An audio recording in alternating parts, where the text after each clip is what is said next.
দাও আসতে দেবে চার একটু মজা এখানে আরেকটা তো বলবে এবার তা আসতে তো লাগলে আরো নিজা শোনা ব্যবসা উদ্যোগ অধ্যায় আছে কয়টা ম্যাডাম না ব্যবসা উদ্যোগ অধ্যায় আছে কয়টা অধ্যায় আছে 12টা ফিনান্সের অধ্যায় আছে 13টা ফিনান্সের অধ্যায় আছে 13টা ব্যবসা উদ্যোগ প্রধান অধ্যায়ের নাম কি ব্যবসা পরিচিতি ব্যবসা পরিচিতি শুনতে গেলে প্রথমে ব্যবসা জিনিসটা কি জানতে হয় ব্যবসা জিনিসটা কি মুনাফা অর্জনের উদ্দেশ্যে লাভ লোকসান ঝুঁকি নিয়ে কোন বৈধ পন্থায় বৈধ কাজে ব্যস্ত থাকা এটাকে বলা হয় ব্যবসা ইংলিশ শব্দ হলো বিজনেস বিজনেস শব্দের অর্থ হলো বিং বিজি ব্যস্ত থাকা ঠিক আছে তাহলে ব্যস্ত থাকা এই যে বিং বিজি কিসে ব্যস্ত থাকা ব্যবসায় না বৈধ কাজে উদ্দেশ্য কি একদিন আমি বলছিলাম না ও রামমোহন পুলিশের কথা মনে আছে মনে আছে নাম কি রে নাফি নাফি একটা মরিচ গাছ লাগাইছে বোম্বে মরিচ বোম্বাই থেকে আনে বোম্বে মরিচ গাছ লাগাইছে একটা এখন মরিচ গাছে 100টা মরিচ ধরছে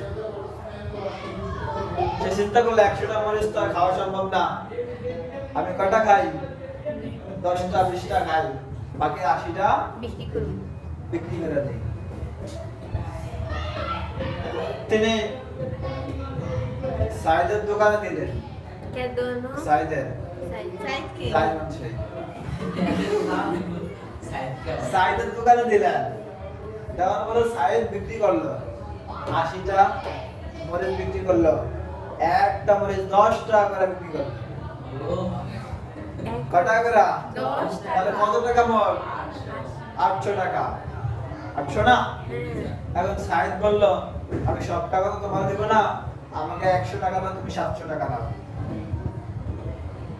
100 টাকা দাও এখন নাফির জন্য এটা কি ব্যবসায় না ব্যবসায় না অপরদিকে তারই বোন আফি আফি কি করলো চিন্তা করলো যে আমি কি করব মরিচ বিক্রি করব বিক্রির উদ্দেশ্যে 10টা মরিচ গাছ বিক্রি করব এই 10টা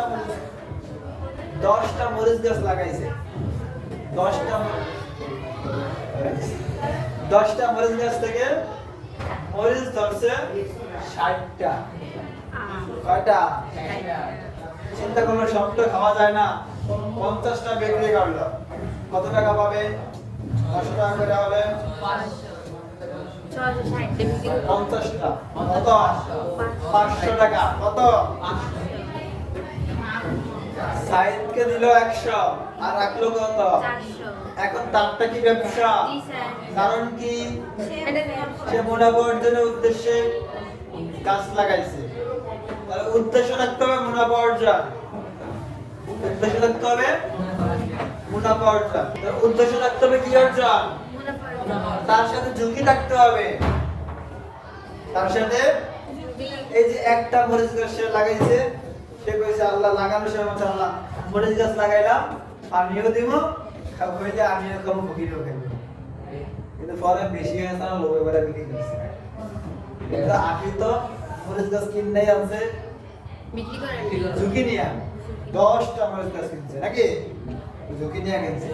ঝুঁকির কত থাকতে হবে ব্যবসায়ের বিভিন্ন ঝুঁকি নিয়ে আমরা আলোচনা করছি এবং আইন শৃঙ্খলা নিয়ে আলোচনা করছি মূলত প্রথম অধ্যায়ের সারসংক্ষেপটাই হলো আমাদের এক পৃষ্ঠায় আগামীকালকে এটা পরে আনবেন এটার জন্য একই কথা আমরা মূলত সারাংশ দিয়ে দিচ্ছি এটার উপর ভিত্তি করে পুরা এই সৃজনশীলের উত্তর দিবা প্রথম অধ্যায়টা গুরুত্বপূর্ণ আবারও বলে মর্নিং শুজ গার্ডে একটা সকালবেলা সূর্য দেখলে বলা যায়